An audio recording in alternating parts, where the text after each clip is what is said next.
Hello, my name's David Runciman, and this is Past, Present, Future.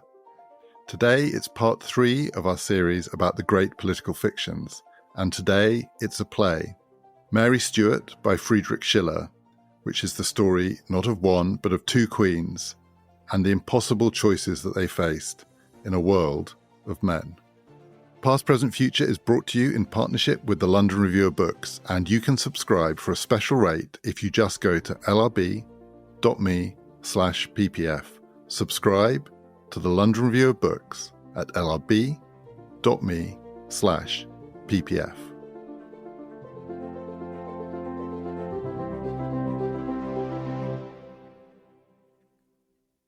The experience of war, or of fighting in a war, is sometimes described as long periods of boredom punctuated by moments of absolute terror. You could say that the experience of politics, at least sometimes, is long periods of bureaucracy punctuated by moments of impossible decisions. Most of the time, politics is about asking the question, what is allowed, what is permitted, what do the rules say? What's in the framework? What's the context? What can we do in that sense? But occasionally, there is no rule book. There is no framework. Something is required for which there is no bureaucratic justification. Or, perhaps more often, the rules point in different directions. This framework says you should do this, but this framework says you should do that. And then there is no overarching framework that reconciles the two. The impossible decision is to know that whatever you do, you're going to be breaking someone's rules. And it might be thought in the world of politics, if you have a kind of supreme power, maybe that doesn't matter so much because you make your own rules. You're above all of that. But even the people with supreme power aren't free just to do whatever they want regardless of the rules, because whatever they do, it creates a new framework. It creates a new set of expectations that will bind them too. Because whatever you do, now you're the person who did that. And that's what people expect. But the impossible decision comes at the moment where there is nothing to tell you what to do, and when there is a good chance that whatever you do, you're going to end up worse off outside of the framework within which you felt comfortable. Friedrich Schiller's play Mary Stuart, Maria Stuart in German, doesn't really describe a world of bureaucracy. That's the wrong term for it. It was first performed in 1800 in Germany, but it describes a world from 200 plus years earlier, the world of late 16th century English and Scottish politics and European politics, a world of kings and queens and courts and hierarchies, but also of mysticism, of deeply personal power. It's not a bureaucratic world, but it is a rule-bound world. It is a hidebound world. It is a world in which there are absolutely clear expectations of what can be done, including for the most powerful people, including for supreme monarchs, including for popes, for all of them. Everyone lives in a world where there are some rules. This play is about the moment of impossible decision for maybe one person, maybe two people in that world, both of whom are queens, neither of whom can find a way to resolve the terrible dilemma in which they find themselves. The two queens are Queen Elizabeth, Elizabeth I of England, and Mary Stuart, better known usually in the English-speaking world as Mary, Queen of Scots. And it is about not quite a moment, but a short period of time that comes after a long period of indecision. It is the moment of impossible choice following the long period of trying to work out what is permitted, what is allowed, what can be done, what can be got away with without completely upending the established order of what is permitted and what is allowed, even for queens. The long period is the period in which Mary, Queen of Scots, has been in England. She's in England because she has been driven out of Scotland. She's effectively been deposed as Queen of Scotland and replaced on the throne by her infant son, her baby son, James. And she comes to England looking for a kind of protection from Elizabeth. And Elizabeth gives her protection in the sense that she takes her in and she houses her and she puts her up in a series of palaces and castles, almost as though she were a kind of guest. But she's not a guest because she's also a prisoner, because the one thing that Elizabeth can't do is treat Mary like a guest, because a guest has certain expectations attached to that position, not just hospitality, but a kind of freedom, including the freedom to leave. And Elizabeth can't possibly let Mary leave. In the end, by the time we get to this point in the play in 1587, she is not just not free to leave, she is a prisoner. She is being held against her will, quite clearly, explicitly against her will. So she's not quite a guest.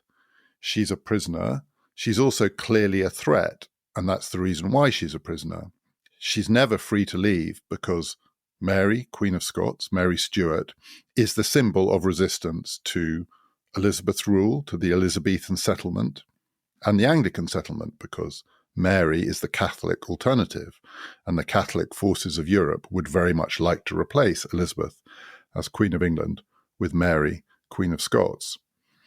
So she can't be treated as a guest. She is subject to something like the rules of hospitality, and at the same time, she is clearly a prisoner.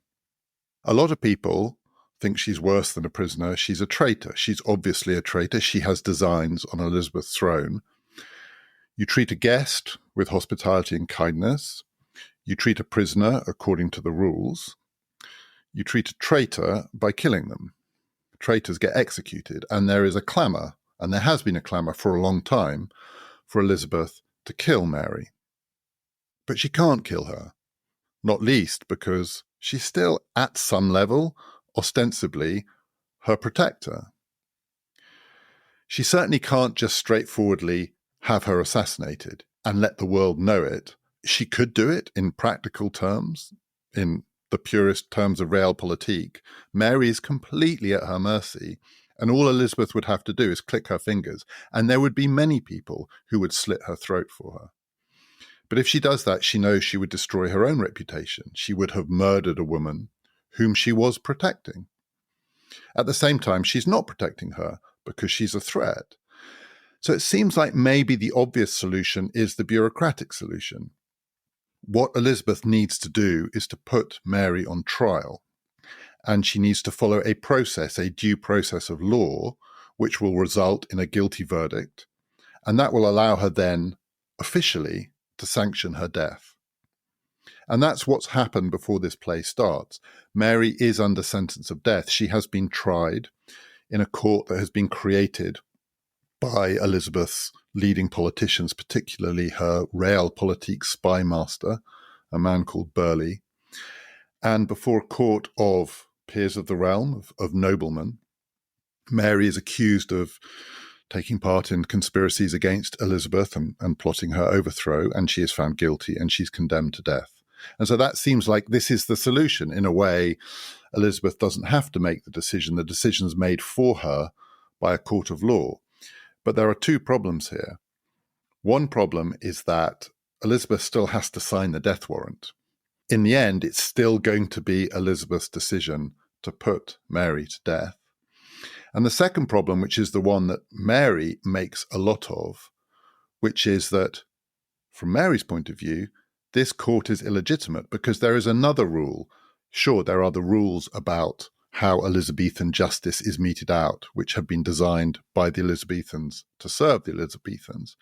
And then there is a deeper rule, a more timeless rule of justice, Mary says, which everyone should recognize. You can only be tried by your peers. If you're going to be accused of a crime, it is your peers who will judge you. And that is a tradition of English law. And yes, in one sense, Mary was tried by a court of peers, peers of the realm, but Mary says they are not her peers because she is not herself a peer of the realm. She is a queen. She is a monarch. And therefore, the only person who can try her and judge her is the only other monarch, Elizabeth. As a queen, she can only be judged by a queen. So there is no way, Mary says, for Elizabeth to get off the hook and allow others to take this decision for her. And during the play, certainly the first half of the play, Mary repeatedly insists on this, that the two queens must sort this out face to face, person to person, because they are the only two who are capable of exchanging judgment at a level of equality. At one point early in the play, Mary says of Elizabeth, her host, her captor, and her would-be executioner, "To her alone, my sister, a queen, a woman, am I able to speak freely." So this court, which was set up to try her, Mary says was not a place in which she could speak freely. Men who were beneath her, but who were also men, were passing judgment on her, and they pretended that they allowed her a kind of defense, but she was completely tongue-tied. She was unable to speak to them, first because they wouldn't listen, second because they wouldn't understand her, and third because they are beneath her. But she could talk to Elizabeth if she was given the chance freely. The two women could speak. And if they could speak, they could reach an understanding. My sister, a queen, a woman. They are the only two who have enough in common that they could reach an understanding. And Mary's hope is that Elizabeth will understand that she cannot have her killed, and that she must ultimately allow her to go free because she too is a queen. She thinks that Elizabeth will see something of herself in Mary. Yet when you look at that sister, queen, woman, it's clear these are three very, very different roles, and there's nothing straightforward about any of those relationships. For a start, they aren't sisters. Elizabeth did have a sister called Mary who was a queen. Queen Mary, a Catholic queen, the Catholic Queen of England, who preceded Elizabeth on the throne. This is not that Mary. This is Mary, her cousin. This Mary does not share a father with Elizabeth. This Mary is descended from Elizabeth's father's father, Henry Tudor, Henry VII, but this Mary is a Stuart. She is not part of that family. And this Mary is a rival claimant to the throne. And one of the reasons that she's a rival claimant to the throne is though both women are queens, and actually they're not the same kind of queen at all, because Queen Elizabeth is Queen of England. Mary, Queen of Scots, is no longer Queen of Scots. She's been replaced on the throne. Mary was also once another queen. She was Queen of France because she was married when very, very young to the King of France before he died. But now she isn't a queen. It's not quite a lie to say we're both queens, but it's pushing the truth. When they meet, they will not meet in any sense as equals. But the thing that Mary knows, part of the secret of what she thinks would be her hold over Elizabeth, is though Elizabeth really is a queen, Elizabeth's mother, in the eyes of many people, not just of Catholics, but of many people, including some of the people of England, was not a queen. She was Anne Boleyn. Henry had her executed, and Henry had her executed because she was, depending on your perspective, a traitor, an adulteress, but she has become a non-person. Elizabeth's claim to the throne is very tenuous. It is long-standing now, but it is still tenuous because she is the daughter of a woman who was not actually, in the eyes of many people, a queen. She is illegitimate, literally illegitimate, and therefore an illegitimate holder of the throne of England. Mary, for all of her many, many weaknesses, has a legitimate line that takes her back to Henry VII. They're queens, but they are completely different kinds of queens. And yes, they are both women, as she says, sister, queen, woman. But as both of them know, they are women in a world of men. And an encounter woman to woman is not some direct exchange in which they can speak their minds, because they both know that everything that they say will be judged in the light of what people think women think about women. Elizabeth says at one point, "The world believes woman never just towards woman." That is, whatever I decide about Mary, people will think I am deciding it as a woman, and therefore I am jealous, I am vindictive, I am bitter, I am shrewish. They will caricature me as a woman, And if it's a woman-to-woman encounter, they will caricature the encounter as the sort of thing that women do when they meet each other, unmediated by men. Mary and Elizabeth are both in this play complicated characters because they are many, many different things at once. They are not just queens. They are not even the same kinds of queens. They are each more than one kind of queen at the same time. And in many ways, they mirror each other, but in all the ways that they mirror each other, the relationship is profoundly unstable, and it totally depends on the circumstances, the context, the framework in which it's seen. So it looks like, and in a way it's obvious that there is, a deep power imbalance between them. The prisoner and the woman who is holding her imprisoned. The woman under sentence of death and the woman who can sign her death warrant. Mary, relatively speaking, is powerless. Elizabeth has the whole power of the English state behind her. She has a court. She has an army. She has all sorts of people willing, begging to do her bidding.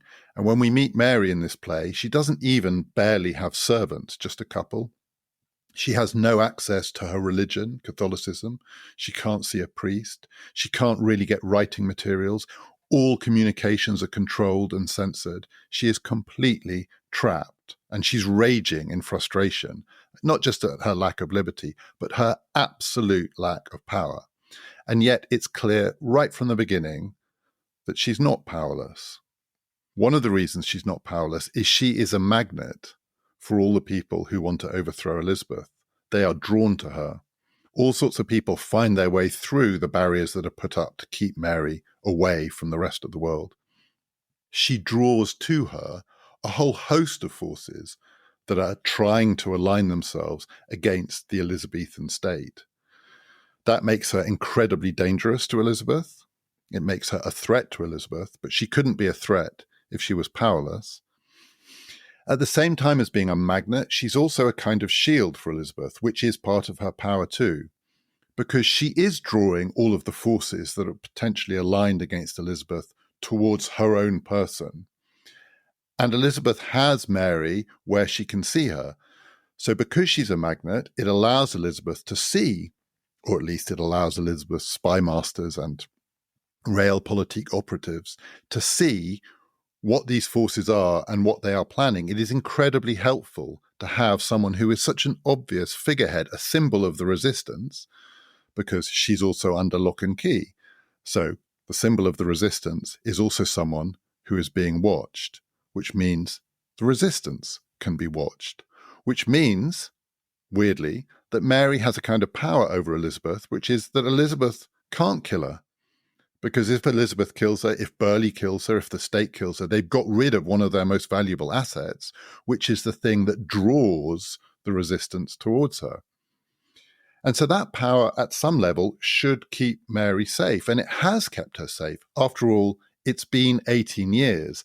The clamour to put her to death has been there for 18 years, and it's been growing and growing. Each time there is revealed a plot, a conspiracy against Elizabeth. The cry goes up, kill Mary, and they haven't killed her yet. And if they haven't killed her yet, maybe they never will, because Mary has that power over them.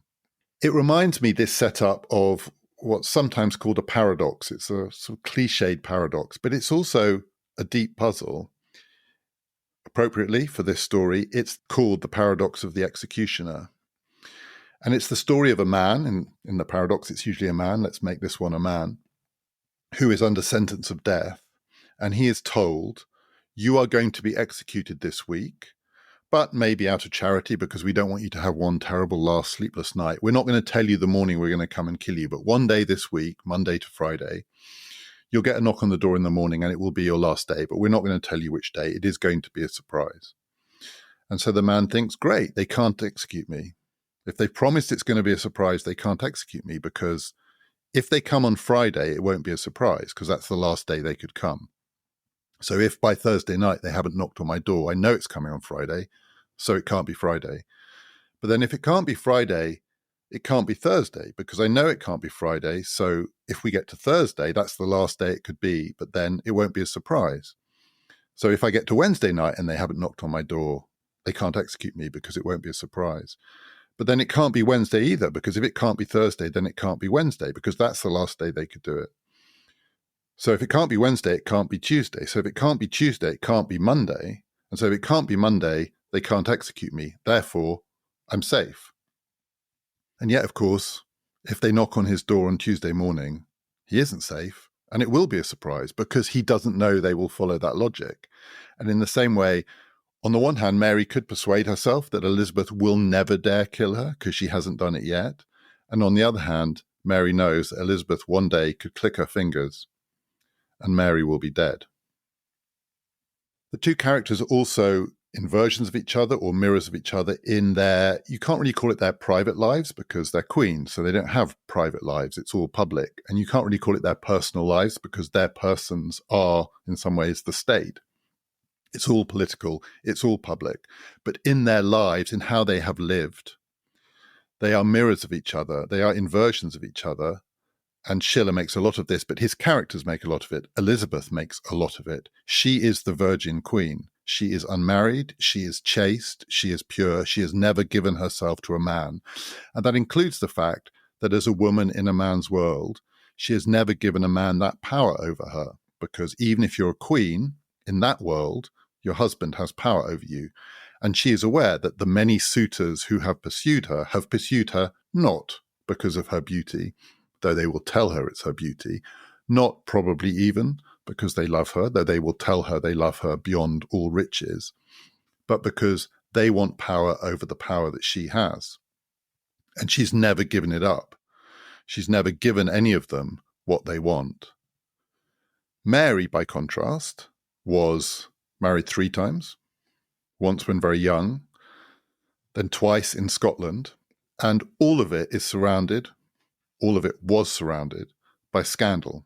She lived a scandalous life, and Elizabeth makes a lot of the contrast between her own dignity, purity, and chastity, and the fact that Mary is a magnet for scandal at least as much as she is a magnet for resistance. The rumours are that Mary had many lovers, that at least one of those lovers was murdered, perhaps with Mary's connivance, perhaps not, that her second husband was probably murdered, and that the man who orchestrated that murder then became Mary's third husband. And if even a bit of that is true, it does stand in stark contrast to the life that Elizabeth has led. And Elizabeth also says of her own life, it's not just a chaste life, it is a life of self-denial. She has denied herself the pleasures of the flesh. She has denied herself love and passion and being true to her feelings. Mary has indulged her feelings beyond anything that's respectable in Elizabeth's account. Mary has allowed herself, even though she's a queen, to live a life of passion, and Elizabeth has had none of that. How could they be equals? How could Mary expect that were they to meet, Elizabeth would look at her and just see a sister, a queen, a woman, and not, frankly, a slut? And yet, though it looks like, therefore, there's a huge power imbalance there too, it's also clear that Elizabeth is trapped by her purity, by her chastity. She has to live up to her own reputation. At one point, Mary says of her reputation, that is Mary's reputation, I can safely say I am better than repute has me. The worst of her is known and then exaggerated some more. Elizabeth can never be as good as her reputation. Mary can never be as bad as hers. But Elizabeth also has the problem that her great asset, the thing that she has held on to as her weapon, it's a political weapon, which is the fact that she is unmarried, over time gets less and less powerful. Because having got that far without marrying, would she really marry now? The play has in the background the possibility of another suitor, another French suitor. It's a bit anachronistic, but there's another possibility, finally, that Elizabeth will get married. But there's also a strong feeling that having got this far unmarried, she's never going to commit. Why give it up now? It is her one great weapon. But it also means she'll never have an heir. And therefore the succession and all of the potential for disaster that surrounds the succession of a monarch without issue gets more and more dangerous and acute, and everything that Mary symbolizes, including the possibility of an alternative line of succession, Mary's son, gets more and more dangerous. The thing that she has over Mary is also her weakness. They are two women who are contrasted by religion as well, and that runs throughout the play. Not just Protestant Elizabeth and Catholic Mary. Elizabeth is Anglican. It's not that she is an Anglican. She is Anglicanism. It's her church. She's the head of it. She is the defender of that faith. She is at the heart of and at the head of a religion that is embodied in her. Mary, by contrast, is part of a church that is far greater than her, has many, many different aspects. She may be a figurehead for a certain form of resistance to Elizabethan rule. But Catholicism is much bigger than Mary. Anglicanism isn't really bigger than Elizabeth. It is Elizabeth. Again, one woman, the head of her church, another woman, just a member of her church. But that means that Elizabeth is, relatively speaking, friendless. It's her church, but it's just her church. Mary has many friends. There are all sorts of Catholic forces because this is the Catholic Church that are working to put Mary on the throne, to get her out of prison, to rescue her in some way, to achieve salvation for her. There is a vast network, a European network, that surrounds, underpins everything that Mary stands for, however powerless she appears. Elizabeth has to do it herself. Every strength is a weakness. Every weakness is a potential strength. But the one thing that these two women have in common in this play is that they are women in a world of men. They may be the only two queens. In this play, they are the only two monarchs who appear on stage. Everyone else is beneath them. All the men, all the women, but almost everyone else who appears is a man. But they have to act through men. They need men to do their bidding. Their will can only manifest itself if men take it on, which means they are also trapped by their dependence on men. Even Elizabeth, the woman who refused the dependence of a wife to a husband, is nonetheless, in this portrayal, multiply dependent on the different men who surround her because she needs them to act for her. She wants, it's clear early on in the play, someone to kill Mary. She doesn't know what to do. She is paralyzed. The court case hasn't really worked. She doesn't want to sign the death warrant. She doesn't want to be the killer of Mary, her sister, a queen, a woman. But she wants someone to kill her. She wants the problem to go away. Who will rid me of this queen? She tries to suggest to the man who is holding Mary as a prisoner in his home, in his castle, that he let an assassin through the gate. And he says to her, because this is a world of rules and expectations, I wouldn't dream of doing that. You have asked me to perform one task, which is to hold this woman. I won't kill her. What would people think of me if I killed her? She is not just a prisoner. She is a guest in my home. Elizabeth then finds a man who will kill Mary for her. She finds an assassin who happens to be the nephew of the man in whose house, in whose castle Mary is being held, a young firebrand called Mortimer, who comes to see Elizabeth, and she says, will you kill her? And Mortimer says, yes, Your Majesty, I will do anything for you. And so she does find a man who will act in a way that will get her off the hook. But it means she has to put her trust in an assassin. And the trouble with trusting assassins is they are really not to be trusted because they are assassins. And this man is actually playing a double game. He has no intention of killing Mary. His plan is actually to liberate Mary, to free her, and to kill Elizabeth, because he has secretly converted to Catholicism. And when Elizabeth says to him, slightly suspiciously, I hear rumors that while you've been abroad, you've been hanging out with Catholics, he says, all the better to spy on them for you, Your Majesty. Everything is in your service. Everything I do that looks suspicious is just because I'm playing a double game. He is playing a double game because actually he has converted to Catholicism. He's not to be trusted an inch, and given the chance, he would kill Elizabeth, not Mary. She has to trust people who can't be trusted.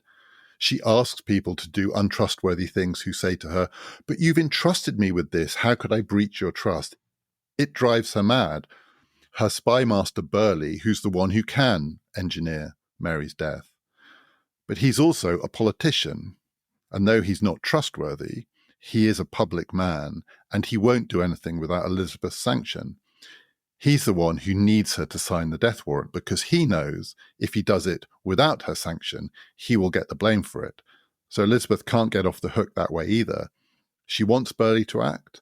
Burley will act, but he'll only act if she gives her say-so. And that's the one thing she's desperate not to have to do.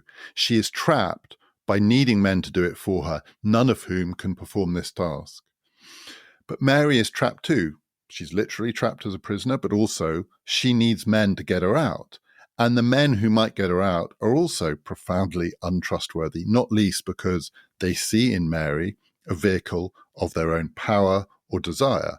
Mortimer, the young firebrand, who is a nightmare in this play, properly a nightmare for everyone. He's not just a zealot and a convert, he's frankly a lunatic. He makes it completely clear in his passion for Mary that what he's trying to do is free her so, as he says, he can possess her. So he can have sex with her. He's a borderline rapist in this play. And she twigs very quickly in a terrifying moment that the man who has promised her salvation is also the man who threatens her destruction. And that terror is her most acute moment of terror in the play. The people who can save her are so unreliable because they're the kind of people who believe they can save her and by saving her, own her. The man who's probably at the center of this play, certainly at the center of the relationship between the two queens, is Dudley Leicester, the Earl of Leicester, once one of Elizabeth's suitors, one of the men who she strung along, or did he string her along? Did they pretend to be in love with each other? But it was never going to happen. And now, older, embittered, used up in various ways by his constant courtship and service of this queen, he offers himself to the other queen. He thinks maybe Mary is the one who can give him what he wants, which is a queen of his own. He's also playing a double game. Mortimer's a kind of crazy zealot. Leicester is weak, he's empty, he's duplicitous. He does what both queens want. At the same time, he plays a double game with both of them. And he happens to be the person who engineers the central scene in the play, which is that the two queens do meet. Somehow he persuades or is persuaded by each of them that their meeting each other face to face is something that could deliver to each what they want. That is, he says to Elizabeth, "You are so far above the other woman. You are so much her superior. She thinks if you meet, you will be meeting as equals. But the second that she sees you, she will know she's nothing compared to you." And he plays on her vanity. You are so much more beautiful than she is. She is nothing and you are everything. Why don't you meet her? And that will disabuse her in an instant of the idea that you and she are peers, that you can somehow be the person to judge her as her equal. And Mary persuades him, or he persuades Mary, that if they meet, Elizabeth will see that Mary is her equal. And Elizabeth will have to take Mary seriously because they will meet as queen to queen. And somehow Leicester, who is by far the weakest character in the play, engineers this meeting by playing on their vanity and on his own vanity. It never happened, so this is a fiction. Elizabeth and Mary never did meet. But in this play, they do meet at the heart of the play, in the middle of the play. It's not a particularly long scene. It's pretty dramatic. And it's a catastrophe. It is a disastrous encounter. Both women approach it determined to be dignified, determined to show their queenly side, their regal side, to do what is expected, because there is a framework here. Queens should behave like queens. And very, very quickly, it descends into a slanging match. Mary is probably the more culpable here because she notices that Elizabeth is preening herself and is displaying the signs of queenly contempt, and it drives her mad. She can't bear that this woman is lording it over her. It's bad enough that she's her prisoner, but that she actually thinks she's a better person is unendurable. And so she starts insulting her. And the insults are pretty raw and they're pretty basic. And though there's an elaborate language around them, basically what Mary says to Elizabeth is, you're no better than your mother. You are your mother's daughter, and we all know what she was. And Elizabeth says to Mary, and you're no better than you ought to be, and you're barely even that. We all know what you are. It's not particularly regal, and it is shot through with raw personal rage. It's not that they hate each other, but they cannot bear to have to encounter each other as though they were on the level. It's most obviously a disaster for Mary, and it looks like, and it's certainly set up in the play, like this is the thing that will unfreeze Elizabeth's dilemma, because finally meeting Mary and hearing Mary's contempt for her surely gives Elizabeth license now finally to break free from all of her anxiety and self-doubt and resolve this issue once and for all. Mary has insulted her to her face. Mary has shown that she has no intention of trying to establish any kind of meaningful relationship so that Elizabeth could set her free. Mary has displayed her contempt for Elizabeth, so surely now Elizabeth must do what she's always going to have to do at some point, which is make a decision to end Mary's life. But she can't. Far from unfreezing the frozen dilemma or the frozen conflict between these two women, it refreezes it, because Elizabeth is instantly aware that were she now to have Mary put to death, the word would get out that Mary had insulted her. And so Elizabeth would have been seen to do this in a fit of rage, of female vanity, of pique, of shrewishness, to use a Shakespearean word. It would be a catastrophe because of the woman-to-woman dynamic in a world where men not only make the rules, but set the expectations. She is, if anything, even more trapped by the fact that now it will be known they have met face to face. The thing that does unfreeze the dilemma is a public event, not a private event. That is, these crazy men who are determined to liberate Mary and own her are hotheads, and they act prematurely, and the plot goes wrong. And that's the real disaster for Mary. Her liberators turn out to be fools. They get caught by the spy master. The conspiracy is revealed. And now it's the double disaster. Mary has insulted Elizabeth to her face almost at exactly the same time that Mary has been exposed as part of a conspiracy, not just to liberate Mary, but to kill Elizabeth. She is a traitor, confirmed, revealed for all the world to see. And so now all Elizabeth has to do is sign the death warrant that already exists, because she's already been found guilty of treachery for a previous offence. And on top of this, when it's revealed, the plot, to the public, to the people, to Elizabeth's people, they clamour for Mary's death. There are protests, there are riots. How can this woman remain alive? Mary is the enemy of the state, and the people of the state want her killed. So surely now Elizabeth has all the sanction that she needs. She has the plot, she has the evidence, and she has the overwhelming, not just popular support, but popular insistence that she puts an end to the life of the woman who is the biggest single threat to her continuing rule of England. And still she is paralyzed with indecision, because now she feels she's trapped in a different way. Because now she feels, after 18 years of not putting Mary to death, were she to do it now, the word wouldn't be she did it because Mary insulted her. The word would be she did it finally because the people demanded it. And she says, Elizabeth, I quote, "Serving the people," this is a very queenly thing to say, "serving the people, slavery, bondage. Now if she does it, she will be a slave to public opinion. She will be a slave to the demands of the people who are way beneath her." But the demand is overwhelming. So this is now the true nightmare. She has the reason to act. She has the imperative to act. She almost has the requirement to act, and she still can't bring herself to act.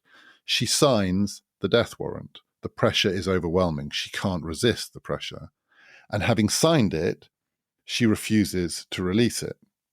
And she says, a sheet of paper does not decide yet. When it's said to her, Right, you've signed it. Can we now kill her? She says, yeah, I've signed it, but the decision only happens when I then allow you to use the paper to do its work, that is, to instruct the executioner to perform the deed. And the deed does happen. The play is set up. We all know how it's going to end. At some point, Mary must die, because she does die. Elizabeth will, in the end, be responsible for that death. But as it builds towards that climax, Elizabeth squirms, trying to find ways not to be responsible for it. It finally happens because Burleigh effectively takes the paper off her and gets it to the people who will do what needs to be done when they see her signature on it. And Elizabeth claims or pretends to believe that she never gave the sanction for it. And she threatens the men who have acted in her name by saying, I never gave you permission to act in my name, even though I signed my name to the piece of paper. She is desperate. There is no way out for her. Her room for maneuver shrinks and shrinks and shrinks to the point where she has no choice. And yet she tries to insist right to the end that what was her choice wasn't her choice. And the play is designed to result in a stark, maybe over-stylized, but also fantastically dramatic contrast between these two women. The woman who will be killed and the woman who signs her death warrant. And it's the woman who will be killed who is liberated. And it's the woman who signs the death warrant who feels trapped. Maybe Schiller overdoes it, but he portrays Mary towards the end as set free by the knowledge that's denied to the man in the executioner's paradox, that she will die and the day on which she will die. She knows what's coming, and she says to the people who come to her in tears, her servants, the men who still claim to worship her, don't cry for me. I'm fine now. I used to be trapped. I used to be enslaved by forces I couldn't control, but now I have regained control of my destiny, because my destiny is with my church and with Christ, and I can go to my death a free woman. Death will free me. Elizabeth's curse is to stay alive. And Schiller gives Mary the contrivance of a priest who comes to take her confession. He's smuggled in and he takes her confession. And this play is partly, I don't know if the word is notorious, but certainly known for its strikingly sympathetic portrayal of the Catholic Queen by a writer, Schiller, more than 2 centuries later, who was a devout Protestant, who was brought up in a devoutly Protestant family, who wrote alongside his dramas great Enlightenment histories, German Enlightenment histories, in which Catholicism is portrayed as a force of superstition and darkness, and Protestantism is the force of enlightened liberation. Protestantism will win. To use a later phrase, it's a Whiggish story about overcoming Catholicism. And yet in this play, it's the Catholics who are given the best lines, and it's Catholicism itself that is portrayed in the richest, most resonant language, not just at the moment or leading up to the moments of Mary's death. Earlier on, he gives Mortimer, the young convert, the would-be assassin, the firebrand, the lunatic, he gives him lines to describe why he converted to Catholicism, in which he says, Catholicism is the great religion of the senses. He goes to Rome and he's just blown away by the majesty of it, the beauty of it, the buildings, the music. Not just the elegance, but the overwhelming sensory overload of Catholicism. It blows him away. He can't resist it. It's so magnificent.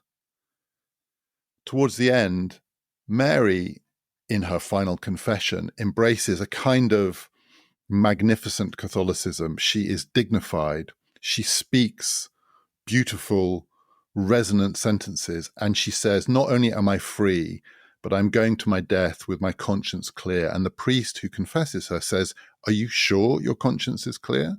And she says, it is clear. I have told you everything that I've done. I am indeed no better than I should be, and I have done many terrible things, but I am not as bad as my reputation. She insists right to the end. He says at one point, are you sure you haven't left out those bits where you kind of murdered your husband and took that lover and had that other person killed? And she says, no, that is not on my conscience. I am better than I'm reputed to be, and I go to my death, I go to my God, secure in that knowledge. And Schiller lets her get away with it. And yet I think, as I read this play, that actually they're still mirroring each other at the end. And what you have is the portrayal of two queens in completely different circumstances, totally different circumstances, who are both self-deceived. Self-deceived in part in their religion or in their understanding of their own religion. Elizabeth believes in a kind of self-sufficiency, a self-sufficiency in how she rules in her own person, the Virgin Queen, but also in her religion, in her ability to manage her own conscience without confession. And yet there she is at the end.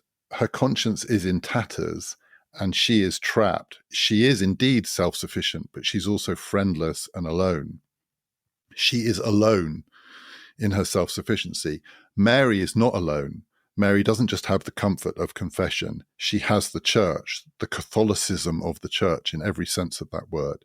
It surrounds her. It embraces her. And yet I think what Schiller is saying is that her final acts are still performative. From Schiller's perspective, Catholicism is the performative religion. It is the religion of the senses. It is the show of magnificence. And Mary's final confession is a magnificent show. It's theatrical. And part of the genius of those final scenes is it is a theatrical representation, on stage, of a theatrical performance, the Queen's confession. And it's not fully plausible. It is too much of an act. She is too quick to say, I have nothing else to confess, because there is a self-consciousness to it. I am better than my reputation. And the priest says, yeah, but God is not interested in your reputation. God can see into your heart. You have to confess it all. There isn't a performance here to be made in the world, among men, among women. This isn't a performance. This is your confession. And she says, my conscience is clear. She is too performative at the end. Elizabeth is too set on self-sufficiency. And neither of them gets what they want. In one deeply ironic sense, Mary is the winner here. Not, I think, because of the magnificence of her death, not because of the relative brokenness of Elizabeth. At one point in the play, Mary says, the only solution to this problem, the frozen conflict between the two queens, is this realm, England and Scotland, has to be united under a single monarch. A lot of this is being driven by underlying political realities. We are talking about two nations on one island, two rival queens. At some point, this island will have to be united under a single monarch. To which Burleigh, the cynical spy master, says, really? And you think that's going to be a Stuart? You think a Stuart can do that? As though the absurdity of Mary's position is revealed by the fact that she thinks it's her family that can be the unifiers. Elizabeth has no heir. The person who takes the throne of England and unites, in that sense, the thrones of Scotland and England is James VI and James I of Scotland, Mary's son, and the Stuarts replace the Tudors as the ruling house of both. And then James is succeeded by Charles I, and then he disunites the kingdom because there's a civil war. But then Charles II comes back, and the Stuarts reign again. And then Charles has no heir, and so his brother, James II, disunites the country again. And so the cycle goes on, and so the wheel turns. But it's a Stuart story. If all of this was being done in order to keep the Stuarts off the throne, because the idea that this island could be united under a Stuart dynasty is so laughable to Elizabeth's spy master, Mary wins. Though, of course, by the time that Schiller is writing, 1800, the Stuarts are history, and it's a Hanoverian, Protestant, Anglican dynasty that's in charge. History is going to tell its own story, and the two queens' rivalry will be overwhelmed by the dynamics of a history that neither of them can control, but certainly the one who can't control it is Elizabeth. She has no heir.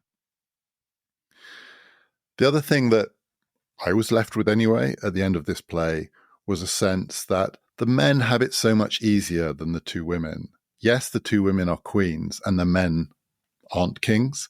They are lords, they are the servants of these queens. But the men get to play their parts, get to act out their roles in ways that the women can only dream of. They get, in a sense, to be true to themselves because they make the rules, because they can decide what it is they want to be.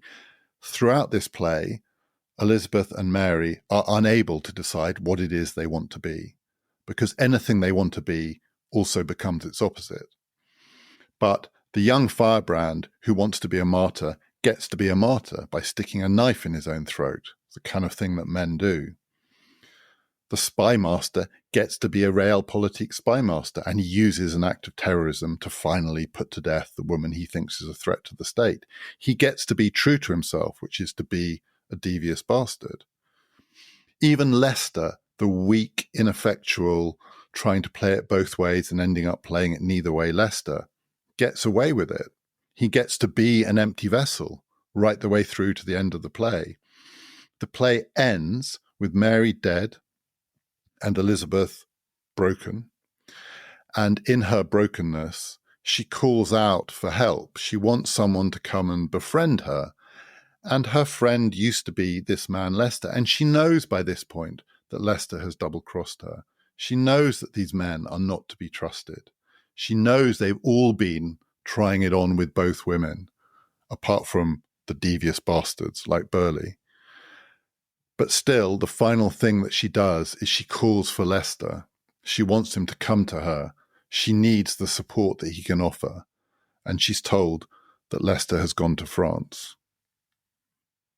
The men have it easy. The two queens are trapped. They are much more trapped because it is a man's world.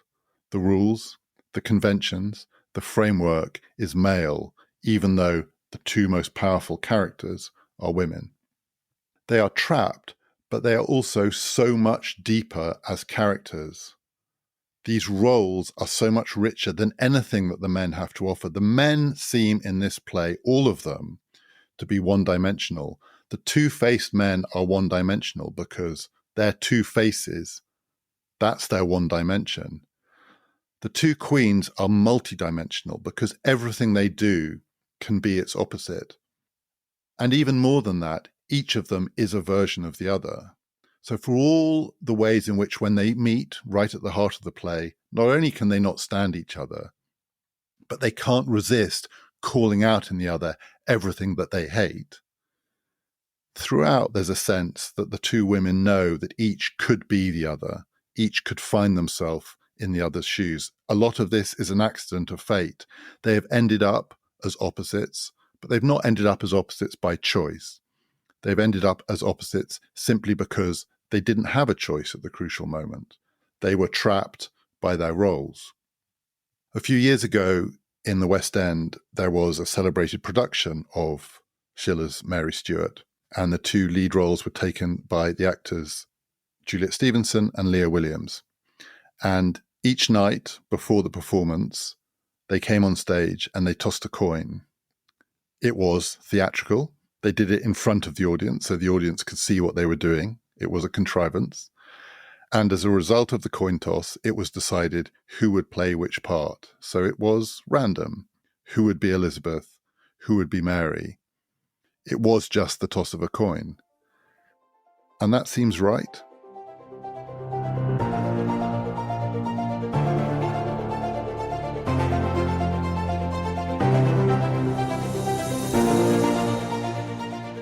Next week in this series, the fourth episode is going to be about one of the great Russian novels of the 19th century, but maybe not the one that you're expecting. I'm going to be talking about Turgenev's Fathers and Sons, and I'm going to be trying to explain why I've picked that one and not War and Peace. I'll also let you know a bit more about the series that's coming up next throughout March. I'm going to be talking to Gary Gerstle about the ideas behind, possibly even the ideas that decide, American elections from 1800 to 2024. We'll also be telling you how you can sign up for our newsletter To find out more about this podcast, past, present, and future episodes, just follow us on Twitter @PPF Ideas.